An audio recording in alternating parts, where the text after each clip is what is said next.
a través del comercio eran aplicadas muchas veces al financiamiento de las expediciones coloniales, que eran muy costosas. Es decir, se produjo una expansión de las finanzas por la acumulación de capitales generados por el comercio. Se trata de ganancias de comercio. Todavía no hablamos de capitalismo industrial, eso es posterior. Sí en la época moderna, pero no en esta etapa inicial del Renacimiento. El advenimiento del capitalismo se produjo como capitalismo comercial, que luego derivó en capitalismo industrial. Y las finanzas inicialmente estuvieron ligadas a las ganancias del comercio. Esas ganancias de comercio no es exactamente mercantilismo. El mercantilismo es la doctrina económica y ahora lo voy a explicar. La expansión de las finanzas dio lugar al surgimiento de las sociedades por acciones. Es decir, se empezaron a permitir la existencia de sociedades donde múltiples inversores acumulaban sus capitales, generando megacapitales, distribuyéndolos por acciones. El mercantilismo, hago un paréntesis, fue la teoría económica predominante en la época, según la cual la riqueza de un país se medía por la cantidad de reserva en metales preciosos.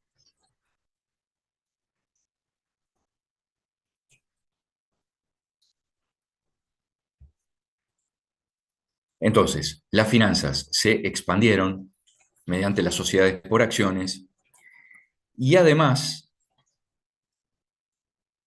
surgió en esta época el instrumento de la deuda pública.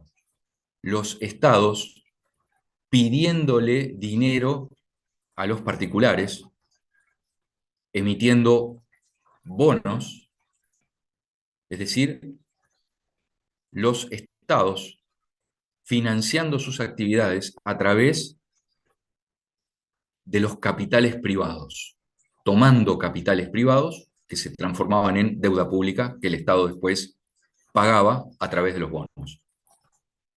Este fue un recurso que descubrieron los reyes en la época moderna para financiar campañas militares, expediciones coloniales, obras públicas, etc. Una octava y penúltima característica fue el definitivo ascenso de la burguesía como clase social. El ascenso de la burguesía. Este proceso de ascenso de la burguesía había comenzado en el siglo X, siglo XI, es decir, en la Edad Media. Venía ya desde esa época. La burguesía nació como clase social durante la Baja Edad Media, es decir, la segunda mitad de la Edad Media. Pero se afirmó desplazando definitivamente a la nobleza terrateniente durante la época moderna. Y el triunfo definitivo de la burguesía se produjo con la Revolución Francesa, que incorporó el programa político y el programa económico de la burguesía como clase hegemónica en alianza con la nobleza, es decir, era muy común la venta de títulos nobiliarios o los matrimonios entre nobles arruinados y burgueses ascendientes. Entonces, la burguesía era la clase pujante que se instaló para dominar desde Occidente buena parte del mundo. Y por último tenemos, como característica de la época moderna, el surgimiento de una nueva mentalidad. El pensamiento, las ideas cambiaron completamente. Por ejemplo, a nivel religioso, se quebró la unidad de la Iglesia y además del catolicismo surgió en el siglo XVI el protestantismo en sus diversas corrientes. La primera fue la corriente luterana, liderada por Martín Lutero, un clérigo alemán, que inició la Reforma Protestante en 1517. Se señala la fecha del 31 de octubre de 1517 por la publicación de sus 95 tesis en la iglesia de Wittenberg, Alemania. La aparición del protestantismo vino a quebrar un paradigma. Además del luteranismo surgió luego el calvinismo, Juan Calvino, el anglicanismo en Inglaterra, es decir, las distintas corrientes que quedaron coexistiendo en paralelo con la Iglesia Católica Apostólica Romana. Es decir, que a nivel religioso, el paradigma del catolicismo exclusivo ahora pasó a ser catolicismo protestantismo. La teoría, la concepción del mundo geocéntrica fue desplazada por la concepción copernicana heliocéntrica, es decir, se entendió que la Tierra no era el centro del universo, sino que el Sol era el centro de un sistema solar, donde la Tierra es tan solo un astro. Surgió un nuevo mapa mundial. Si ustedes comparan los mapamundis de la época, van a ver que los continentes en las distintas ediciones de los mapamundis se van desarrollando como embriones hasta parecerse a las formas actuales, pero de un, digamos, de un contorno bastante rústico, incompleto, de los mapas del siglo XV, XVI. En un siglo se llegan a establecer mapas bastante parecidos a los actuales, sin satélites, solamente por navegación. Entonces, hay un nuevo mapa mundial. Y en el plano de la sensibilidad, el ideal del caballero medieval, el ideal caballeresco, fue sustituido por el ideal del sabio renacentista. El sabio que se propone el conocimiento universal y que estudia todo, prueba empíricamente todo. Leonardo da Vinci, Pico, los sabios de la época, de alguna forma encarnaron el ideal superior como antes lo había sido el caballero andante en la Edad Media. Hay un nuevo modelo humano. Esta nueva mentalidad, esbocé 4 características, pero esta nueva mentalidad en particular tiene 8, 9 rasgos que voy a desarrollar a continuación. La nueva mentalidad propia de la época moderna se caracteriza por la confianza en la razón. Martina pide la palabra, adelante. Buenas, profe, disculpe que lo moleste. ¿Seguimos en el 8 o ya dio el 9?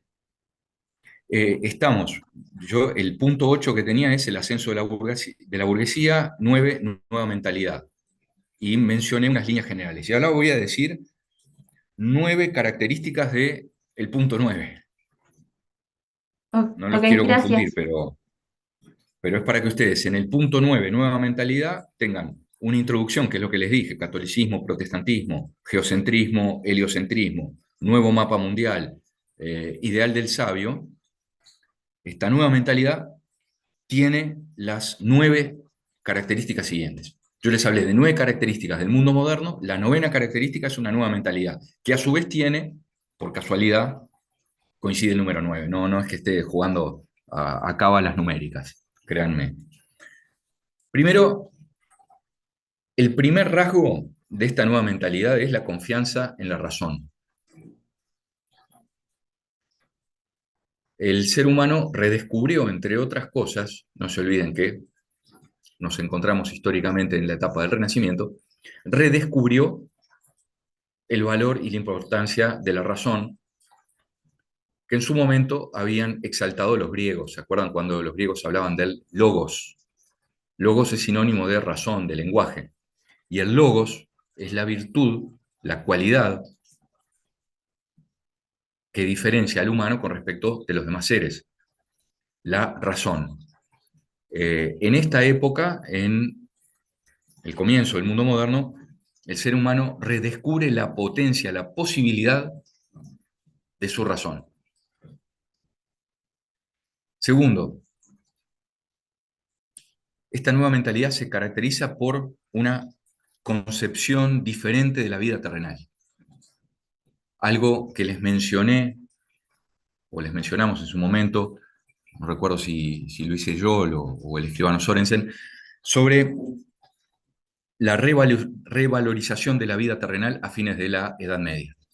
La peste negra y el escenario cotidiano de la muerte, lo efímero de la vida, lo accidental de la vida, hizo que el ser humano, por lo menos el europeo, el hombre occidental, revalorizara la vida terrenal.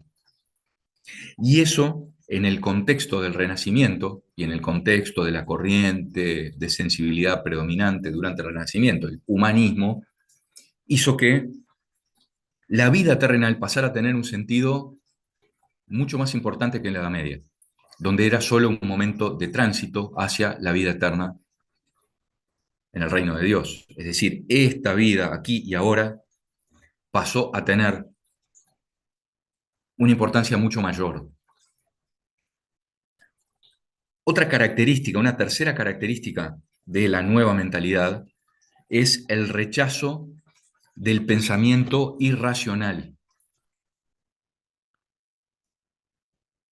Esto, recuerden, es muy importante porque es la base de lo que después fue el iluminismo, la corriente desarrollada durante el siglo XVII que veía en el triunfo de la razón la felicidad humana, en la derrota de todo lo irracional u oscuro, en la derrota de la ignorancia, veía la posibilidad de la felicidad humana. Entonces, el pensamiento irracional, el pensamiento mágico, comenzó a ser descartado.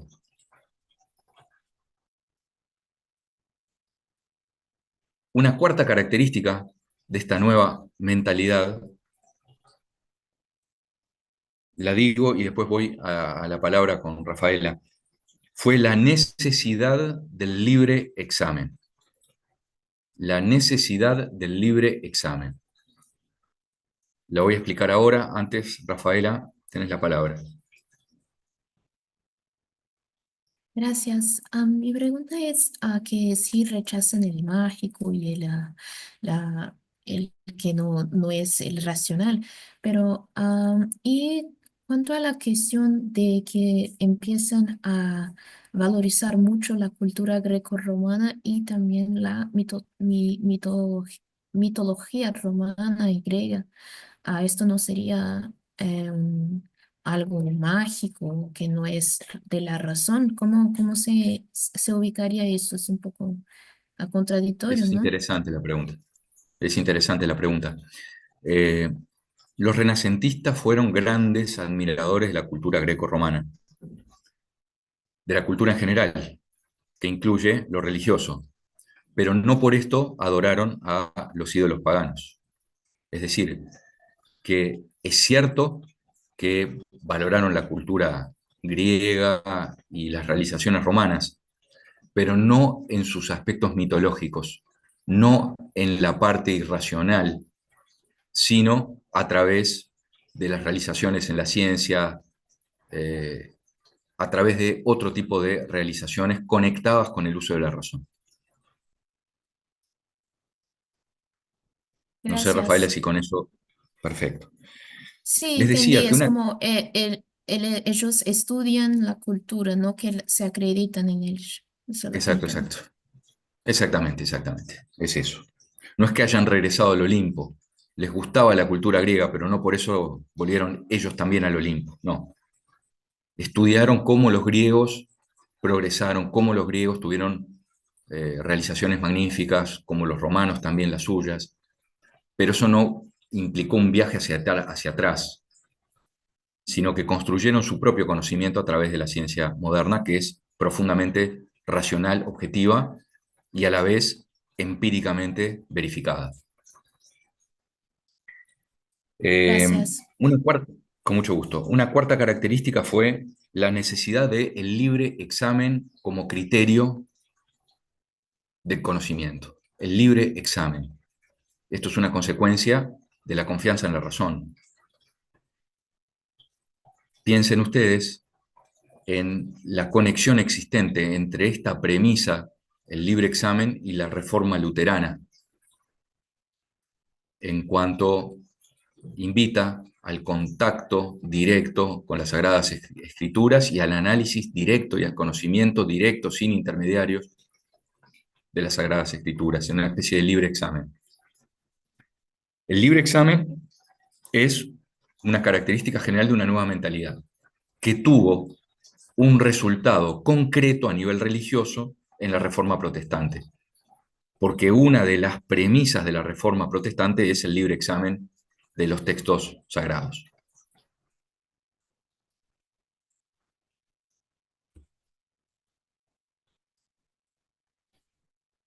Una quinta característica de esta nueva mentalidad propia de la época moderna es su independencia con respecto a la religión, la secularización de la vida. No es que se haya negado la existencia de Dios, sino que, en todo caso, la religión ya no tuvo el peso que sí había tenido durante la Edad Media. Es decir, el ser humano, sin renegar de la existencia de Dios en la versión de la religión católica apostólica romana, en la versión luterana, calvinista, anglicana, en las distintas corrientes religiosas, subsistió la idea de la existencia de Dios, pero de un modo diferente a cómo había sido asumida durante la Edad Media. Es decir, que podríamos hablar de una visión secular de la vida, es decir, una visión algo más independiente con respecto a la religión, sin negar la existencia de Dios. Una sexta característica de esta nueva mentalidad es la concepción empírica del conocimiento. El conocimiento verdadero es verificable a través de la experiencia. La concepción empírica, es decir, que todo conocimiento debe ser refrendado, es decir, confirmado en la práctica. Una séptima característica en general es una visión optimista del ser humano, es decir, el ser humano como un ser potencialmente realizador, con posibilidades. Alguien me podría decir que en la versión del protestantismo, en la versión calvinista, esto no es tan así, y hay una idea un poco más pesimista, es decir, el ser humano como un ser pecador y corrompido. Se puede sostener eso, pero diría que en general la visión fue una visión optimista, es decir, una visión de un ser humano empoderado, capaz, que todo lo puede. Es decir, una visión optimista. Una octava característica de esta mentalidad es la exaltación del libre comercio.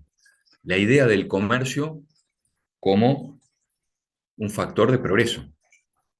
El comercio como un intercambio que es bueno para todas las partes.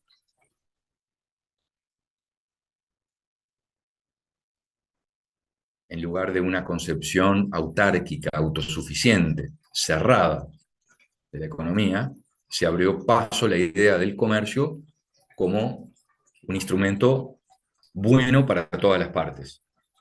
Y por último, como novena característica de esta nueva mentalidad humana, debemos mencionar el espíritu emprendedor, el espíritu de empresa,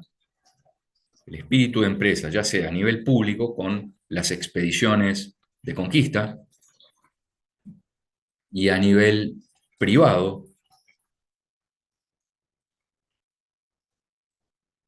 en el emprendimiento de obras, de negocios. No se olviden que el ideal burgués es el ideal del hombre de negocios exitoso. Entonces, el emprendedurismo, el carácter emprendedor, el espíritu de empresa fue una característica muy marcada en esta época.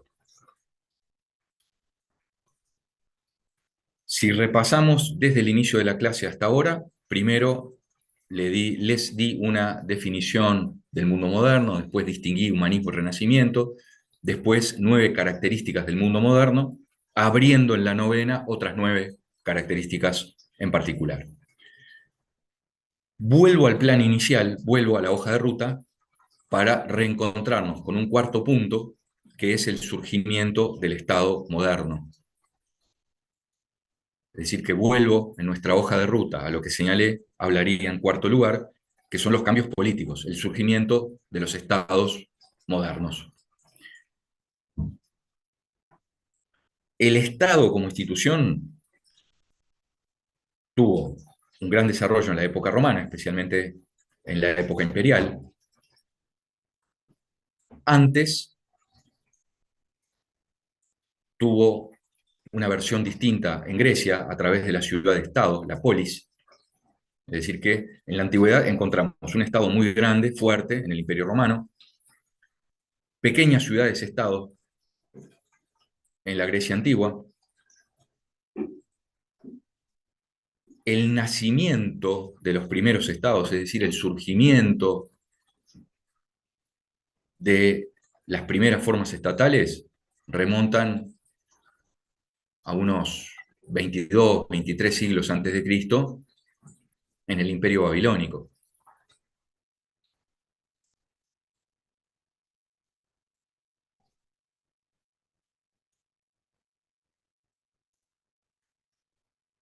En la época moderna surgió un nuevo estado, distinto, los estados nacionales, los estados modernos. Durante la Edad Media, entre el gran Estado romano imperial y los estados modernos, entre las monarquías absolutistas y su antecedente estatal, el Imperio Romano, en la Edad Media el Estado prácticamente había desaparecido. Y la forma política predominante había sido el feudalismo. Recuerden que el feudo era una especie de mini-estado donde un particular, el señor feudal, asumió todas las funciones correspondientes al Estado. Es decir, era una especie de mini-rey que era dueño de la tierra y mandaba y administraba en su feudo, siendo una especie de dueño de todo, de la tierra, de los medios de producción, acuñaba moneda, administraba justicia. Es decir, que el gran Estado romano imperial fue sustituido por decenas de miles de feudos, que eran pequeños estados, donde mandaba cada uno de los señores feudales. Esa dispersión o pulverización del Estado dio lugar, en la época moderna, al surgimiento de los grandes estados modernos, los grandes estados nacionales, que surgieron como monarquías absolutas. Es decir, el Estado en Occidente reapareció, luego del paréntesis de la Edad Media, a través del feudalismo, el Estado reemergió, reapareció como Estado absolutista, con un rey, un monarca a su frente.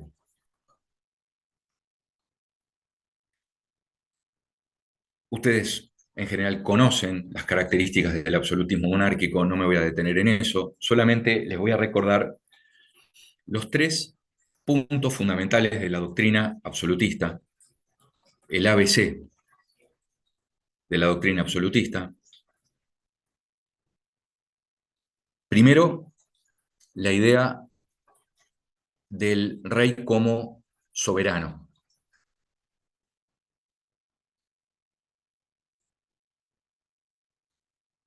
Segundo, la idea del rey como representante de Dios en la tierra.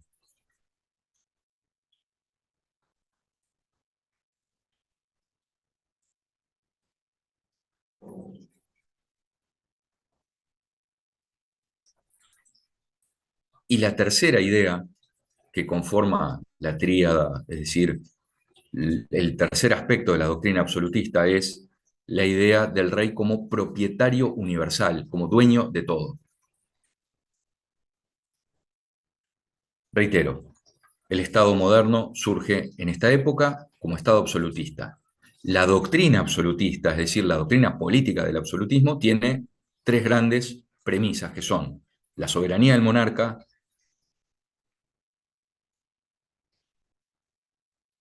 el monarca como soberano. Segundo, la idea del rey como representante de Dios en la tierra. Y tercero, la idea del rey como propietario universal. La primera idea, vieron que dije la primera y no la primer idea. Y cuando diga la tercera, no diré la tercera. Yo digo la tercera idea o el tercer elemento, en masculino y en femenino, sino la primera regla, está mal dicho, es la primera regla o, en este caso, la primera de las premisas, la soberanía del monarca. El absolutismo la tomó de la doctrina política romana. La idea de que el monarca es soberano y que el monarca puede hacer lo que quiere y tiene derecho a hacerlo. Esa es una idea política romana de la época imperial. El emperador tenía derecho, por doctrina, tenía derecho a hacer lo que quisiera, tenía derecho a mandar en los términos y en la forma que quisiera. Y eso es una idea política romana, no es griega, porque la idea griega predominante es la idea de la democracia, la idea de que es el pueblo el soberano. Entonces, la soberanía del monarca es una idea política romana de la época imperial. Segundo, la idea del rey como representante de Dios en la tierra es una idea tomada del catolicismo.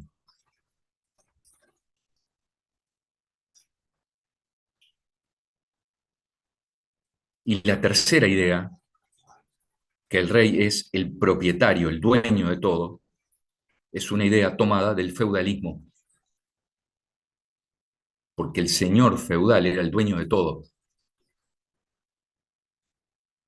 La doctrina absolutista combinó tres elementos, uno romano, uno cristiano y otro feudal. En base a esos tres elementos, un conjunto de autores franceses, Bodin, que se escribe Bodin, Bossuet, que se escribe con doble S, y el famoso cardenal Richelieu, entre ellos expusieron, fundamentaron la doctrina del absolutismo monárquico, que es una doctrina francesa. Y no es casualidad que haya sido en Francia donde el absolutismo monárquico llegó más lejos, con Luis XIV como emblema, como monarca más potente y más fuerte de la época, Luis XIV, a quien se atribuye haber dicho el Estado soy yo, l'État c'est moi, el Estado soy yo. La identificación de la persona con el Estado a través del rey. Existió, y no nos podemos olvidar, una variante al absolutismo monárquico, que es el absolutismo parlamentario, digamos, perdón, la monarquía, debí decir, la monarquía parlamentaria inglesa, que es una excepción al absolutismo monárquico. La monarquía parlamentaria inglesa, surgida de la Revolución de 1688, la monarquía británica, que surgió de la famosa Revolución Gloriosa, 1688, es una variante, es decir, Inglaterra se desprendió del modelo absolutista para recorrer un camino propio, que continúa hasta hoy, que es la monarquía parlamentaria. Hoy tenemos la variante original inglesa, la versión española, pero hay otros estados que tienen también sus reyes. Bélgica, Países Bajos, son estados que tienen reyes, pero seguían por un sistema de gobierno parlamentario. Bueno, esta es una creación inglesa, así como el Estado federal es una invención británica. La monarquía parlamentaria surgió en 1688 como resultado de la revolución liberal de ese año, 1688.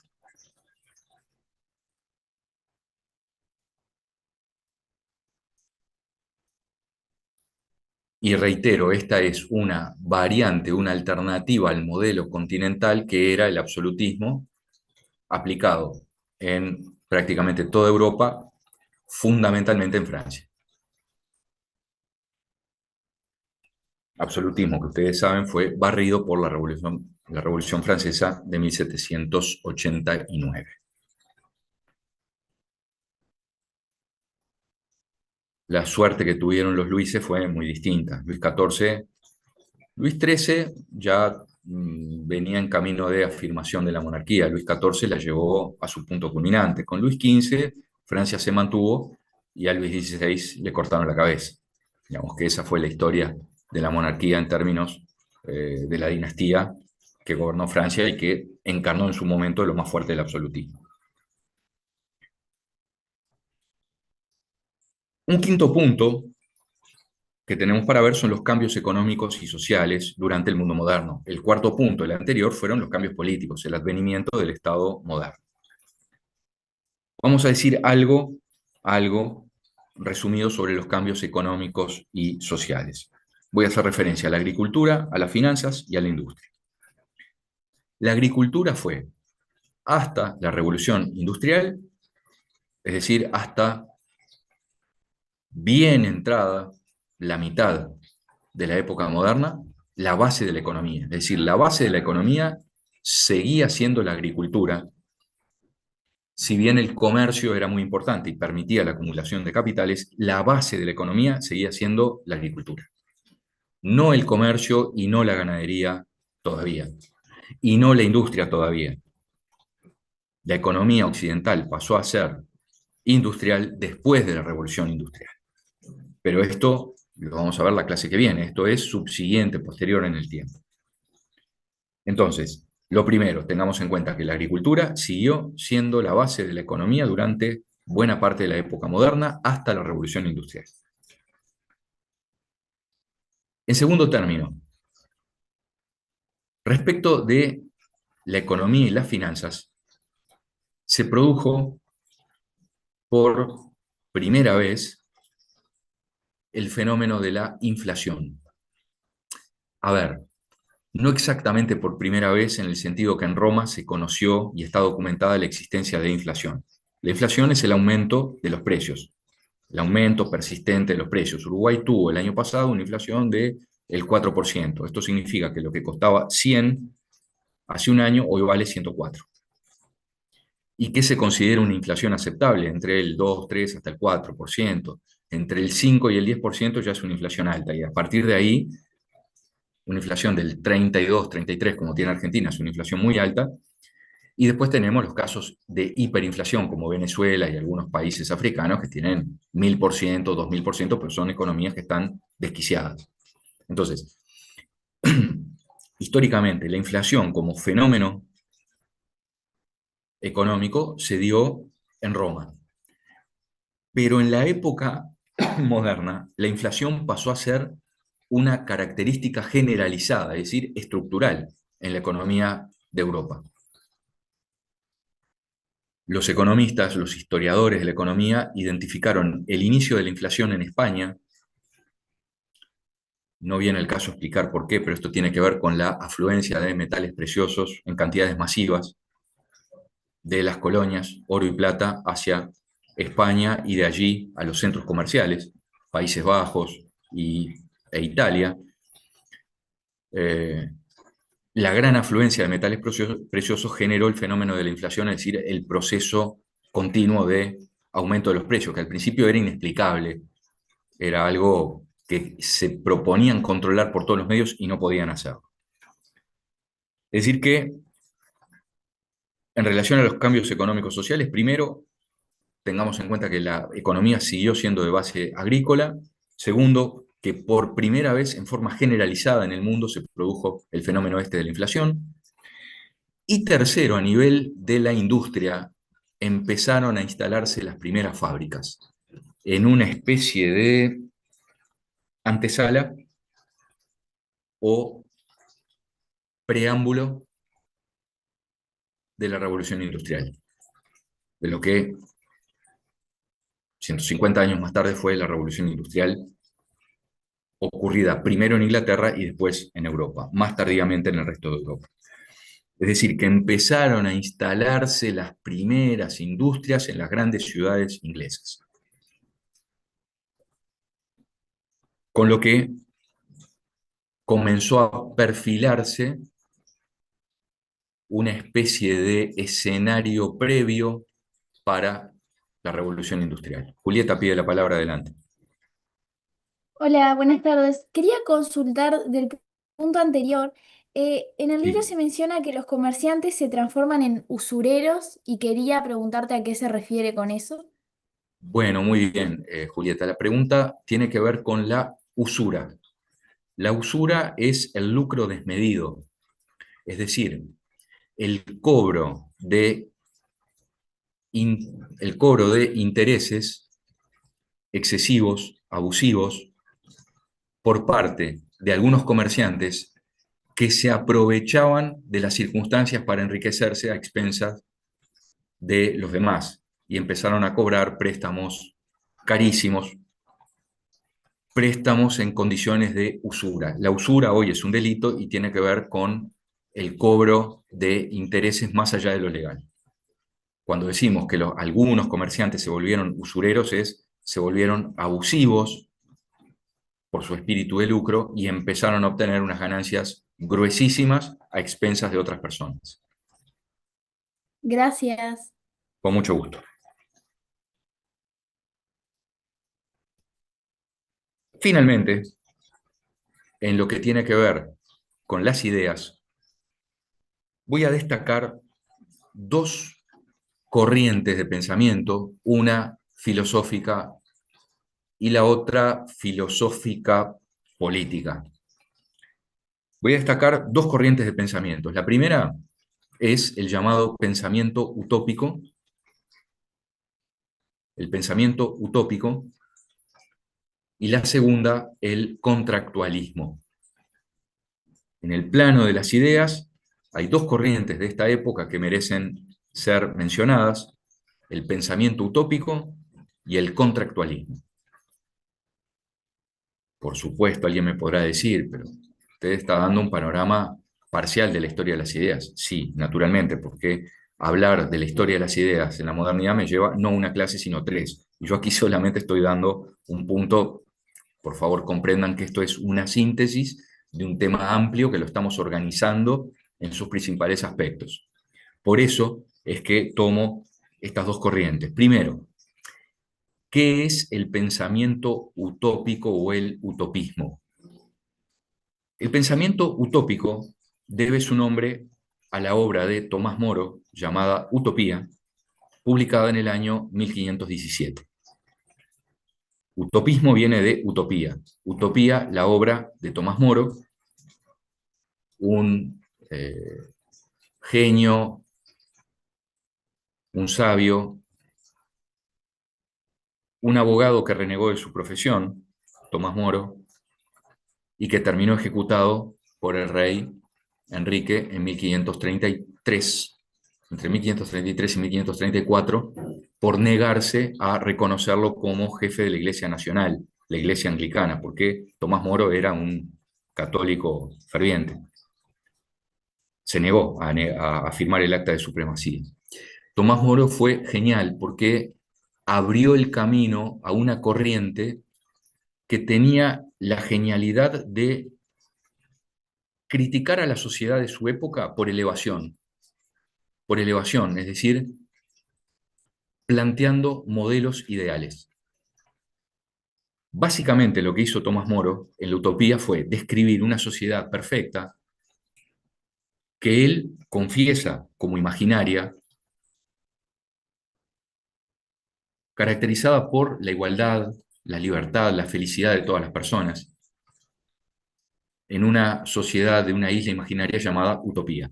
Utopía es una obra que tiene dos libros. Uno es el viaje imaginario hacia la isla y el segundo libro es las instituciones, es decir, la descripción de esa sociedad perfecta, donde Tomás Moro imagina cómo debería ser la sociedad, lo que implica una crítica a los defectos de la época, pero a la vez un modelo alternativo.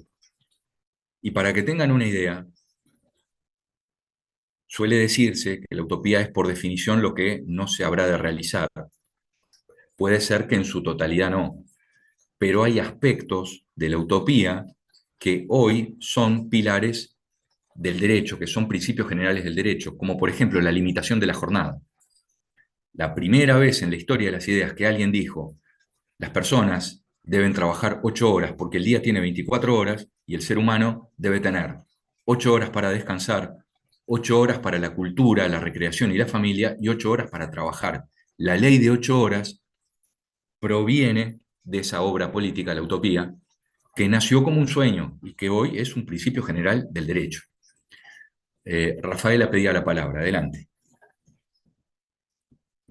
Gracias.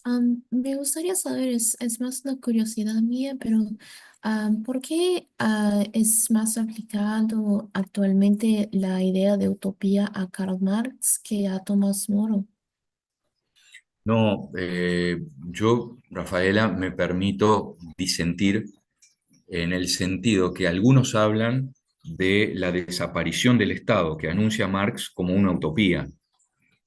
Pero una cosa es una predicción política como la que Marx intentó, y de hecho, en el seno del socialismo se divide el socialismo utópico y el socialismo autoproclamado científico de los marxistas, donde los marxistas, un poco mirando por encima del hombro a los utópicos, decían, ustedes son unos soñadores irreales y nosotros somos los que a partir de la historia somos capaces de hacer una predicción científica de cómo será el futuro de la humanidad, con la predicción de la desaparición del Estado burgués. Yo no voy a dar opiniones, solamente comparen. En la obra de Moro se habla de la organización de la justicia, se habla de la jornada de 8 horas, y eso ha sucedido. En el socialismo científico se habla de la desaparición del Estado burgués, y lo que desapareció fue la dictadura del proletariado instaurada en 1917 en Rusia, y que cayó a partir de 1989. Que cada uno saque las conclusiones de cuál de los dos modos, cuál de las dos propuestas ha tenido una vida más larga y una realización más fecunda. Pero esto no deja de ser opinión personal. Ahora, yo a la utopía le asigno a la utopía pura, buena, de Moro y de otros, le asigno una intención noble, que es la reforma sin violencia. Y Moro justamente reivindica la naturaleza pacífica del ser humano y sostiene que a esas reformas se puede llegar sin la vía de la lucha armada. Eh, la doctrina marxista, en cambio, sostiene la inevitabilidad de la revolución y la inevitabilidad de la dictadura del proletariado. Bueno, muy interesante tu pregunta. Me encantaría seguir desarrollándola, pero nos vamos un poco de tema. Creo que fue muy oportuna la pregunta y la intervención. Gracias. Como verán, tengo una especial simpatía por la obra de Tomás Moro. Eh, También debo decirles que tengo una gran simpatía por otro utópico que tienen que conocerlo, es Tomás Campanella, otro Tomás, pero este era inglés, no era Tomás TH, sino era Tommaso con doble S, Tommaso Campanella. Tomás Campanella, un italiano, a Moro le cortaron la cabeza y a Campanella lo dejaron morir en la cárcel, porque también juzgaban como peligroso lo que decía.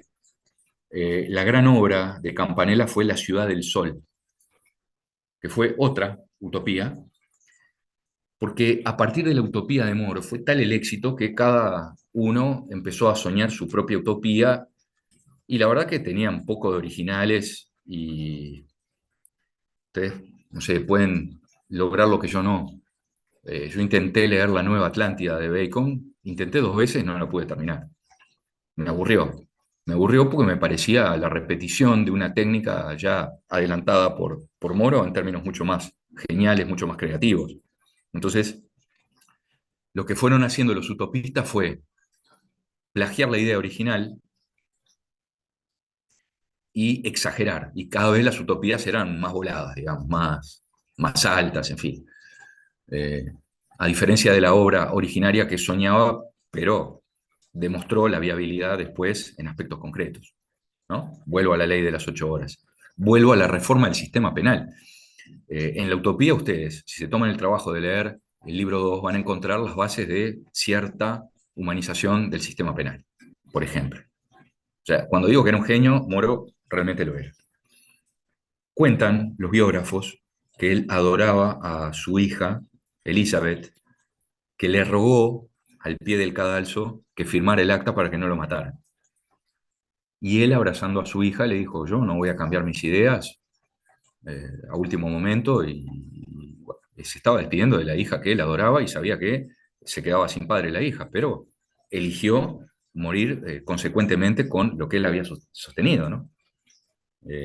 Vean después todo ese proceso de los años finales de Tomás Moro, cuando Tomás Moro era amigo del rey, el rey y toda Inglaterra lo admiraban y lo reverenciaban, ¿no?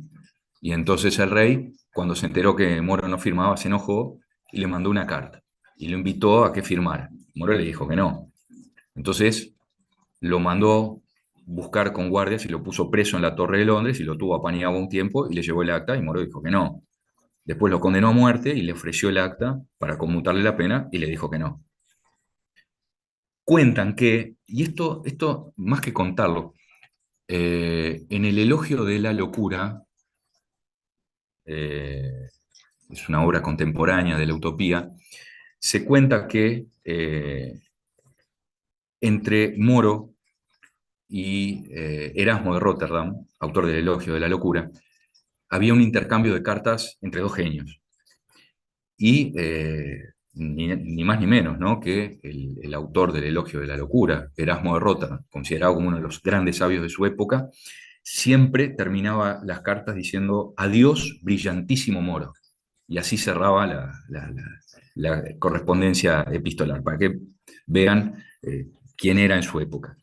Campanella terminó mal, pero de la utopía de él, La ciudad del sol, quedó una parte memorable que es dedicada a la pedagogía, que curiosamente no es uno de los fuertes de la obra de Tomás Moro, porque en Moro encontrás la justicia penal, la reforma legal, la ley de 8 horas, la organización de la familia, un montón de cosas, la regulación jurídica de la familia, el Estado, eh, elementos de política legislativa, pero no encontrás, por lo menos al mismo nivel desarrollada la propuesta de pedagogía. Y ese fue el mérito de Campanella, porque en la Ciudad del Sol se describe por primera vez lo que se llama la pedagogía atractiva, es decir, que los niños, en lugar de aprender por repetición, por castigo, por paliza o mediante el escarnio, tenían que aprender disfrutando, aprender jugando. Y esa idea tan genial es lo que dio base después, en los siglos siguientes, a todas las teorías de la pedagogía atrayente. No me puedo ir por las ramas, pero busquen distintas propuestas en la historia de la pedagogía donde hoy asumimos que el conocimiento tiene que ser interesante y tiene que ser atractivo. Y los niños, está bien, tienen que aprender de memoria las tablas, sí, eso es cierto, pero básicamente tienen que ser sujetos activos del aprendizaje, no solo los niños, los adolescentes en secundaria y ustedes como estudiantes terciarios universitarios. Por eso les digo, lean La Utopía en el libro segundo, busquen, descubran ustedes. Eso es lo que se llama la educación autoactiva, donde el educando no es receptor del conocimiento dado, sino que lo construye a partir de elementos generales que da el docente, pero es una búsqueda personal. Esa idea tan simple como que en lugar de hacerle repetir de memoria los accidentes geográficos, por ejemplo, la geografía del lugar, que lo sacaran a conocer el lugar y que conocieran los lugares de las batallas, bueno, llevándolos al lugar donde fue la batalla y explicándoles ahí cómo fue la batalla. Se nos podrá decir, bueno, esto es una utopía. Sí, claro, sí. No todos pueden aprender en el lugar de la batalla de Trafalgar, está claro, pues no los vamos a llevar al medio del océano. Pero se pueden incorporar esos elementos vivenciales que hagan que la educación sea mucho más atrayente. Esta fue la gran idea revolucionaria de Tomás Campanella, que en su momento lo juzgaron como que estaba loco y lo pusieron preso por loco, o lo que ellos consideraban que era una locura, pero que después, como siempre se dice, la verdad es hija del tiempo, ¿no? Y Campanella tenía razón y Moro tenía razón. Bueno, esto con respecto a las utopías. ¿Qué se le puede criticar a las utopías? Y bueno, que son sueños, que son concepciones irrealizables. Yo me permito señalar la otra parte, y es que, aún siendo globalmente inalcanzables, han sido el camino práctico para que la humanidad diera pasos consistentes. La otra gran corriente de pensamiento a nivel político-filosófico es el contractualismo, que esto ustedes ya lo conocen. El contractualismo es una corriente con nombres como Hobbes, Locke, Rousseau, Montesquieu, nombres que son todos familiares para ustedes. Hobbes, Locke, Rousseau, Montesquieu. El contractualismo es una filosofía política que fundamenta la existencia del Estado, el nacimiento del Estado, en un pacto, en un contrato social, en el acuerdo voluntario de los seres humanos para constituir el Estado como una entidad, una organización que los haga libres y seguros a todos. El contractualismo es una corriente que ve el nacimiento del Estado en un pacto, en el pacto social, en el contrato social, porque entienden todos los contractualistas que es necesaria la existencia del Estado y que es buena y es saludable para el ser humano. Algunos, como Hobbes y Rousseau, parten de premisas opuestas. Hobbes dice que el hombre es el lobo del hombre, y el hombre es malo por naturaleza. Y Rousseau dice el hombre es bueno por naturaleza y el Estado lo corrompió. Más allá de eso, más allá de la reflexión sobre la naturaleza humana, lo que todos los contractualistas aceptan es la hipótesis del pacto social como fundamento a la existencia del Estado. Así que, si tuviera que resumir algo de la historia de las ideas de esta época, señalaría el pensamiento utópico y el pensamiento contractualista como dos expresiones muy potentes, muy fecundas, porque después tuvieron realizaciones o tuvieron aplicaciones en los siglos subsiguientes. Gonzalo pide la palabra y después voy a ir cerrando la clase, porque son 15:30 y había dicho que más o menos en esta hora iba a terminar. Adelante. Bueno, gracias. Yo quería decir por el tema de lo que estábamos hablando antes con esto de contractualismo, que era lo de visión optimista del ser humano. No sé si esto, por lo que yo sé, de lo que estábamos dando el contractualismo, es lo que fue dado por Locke, si no estoy mal. Porque Locke decía que como ser humano nosotros él tiene una visión optimista del ser humano, que su capacidad de regulación se encontraba en su conocimiento y en su forma de educación como persona, la forma de cómo estudiaba, hechos como la filosofía, la política y todo, y hechos sociales que hacen que se mantenga y se crea un ser social que se pueda autocontrolar. No sé si era justo lo contrario que decía Hobbes, de que nosotros como seres humanos no somos capaces de controlarnos, entonces tiene que haber justamente un Estado que nos pueda controlar de forma segura. El famoso Leviatán. Sí, está muy bien, Gonzalo. Yo, por razones de tiempo, digamos, no voy a entrar en las características finas de la propuesta política de cada uno de estos autores. Sí es verdad que en Hobbes hay una visión pesimista del ser humano, en Locke hay una visión mucho más optimista. De hecho, de alguna manera Locke terminó siendo decisivo en la historia política inglesa, porque buena parte de la revolución de 1688 se inspiró en las ideas de Locke, no solo en los aspectos políticos, sino incluso también en ciertos aspectos como la fundamentación de la propiedad y otras cuestiones que derivan a partir de su doctrina política. Les invito en todo caso a que ustedes repasen las características más finas del contractualismo. A mí me alcanza simplemente que ustedes recuerden el contractualismo como un producto genuino de este momento, de esta época que estudiamos hoy. La clase que viene vamos a ver un tema, si no es el más lindo del programa, anda por ahí, ¿no? Este es un tema, el de hoy es un tema lindo, pero la revolución industrial y sus consecuencias económicos, sociales y las respuestas que se dieron a nivel del pensamiento político-social, diría que es por lo menos el tema que a mí más me gusta de todo el programa, y eso que soy romanista, es decir, que las cuestiones de derecho romano me gustan también, pero les invito a que la clase que viene puedan previamente repasar algo sobre, en general, sobre la revolución industrial.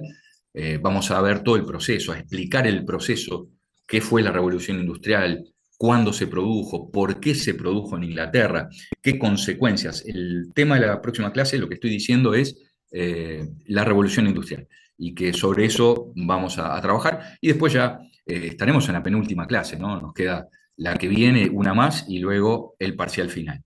Les deseo buena semana, gracias por las intervenciones, que les vaya muy bien. Chau, chau.